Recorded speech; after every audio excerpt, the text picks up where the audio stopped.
আপনারা জানেন যে কোরআনের প্রথম আয়াত নাজিল হয়েছে মসজিদুল হারাম থেকে 10 কিলোমিটার উত্তর পূর্ব দিকে জাবালে নূর আছে, একটা পাহাড়।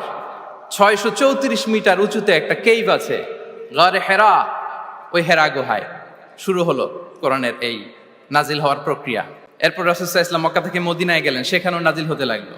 এই কোরআন কখনো নাজিল হয়েছে ঘরের ভেতরে, কোরআন কখনো নাজিল হয়েছে বাজারে, কোরআন কখনো নাজিল হয়েছে সফরে, এই কোরআন কখনো নাজিল হয়েছে যুদ্ধের ময়দানে, এই কোরআন কখনো নাজিল হয়েছে আল্লাহর আরশে। তার মানে রাসূল যেখানে, কোরআনও সেখানে। কতটা ইন্টারেক্টিভ কিতাব! রাসূল সাল্লাল্লাহু আলাইহি ওয়াসাল্লাম তার জীবনে, তার পরিবারে, তার সমাজে, রাষ্ট্র পরিচালনায় যেখানেই তিনি সংকটের মুখোমুখি হয়েছেন, ঠিক তখনই সমাধান নিয়ে হাজির হয়েছে কোরআন। এজন্য এটা হচ্ছে the most interactive and relevant book to human being, সবচাইতে প্রাসঙ্গিক, জীবন ঘনিষ্ঠ একটা কিতাব।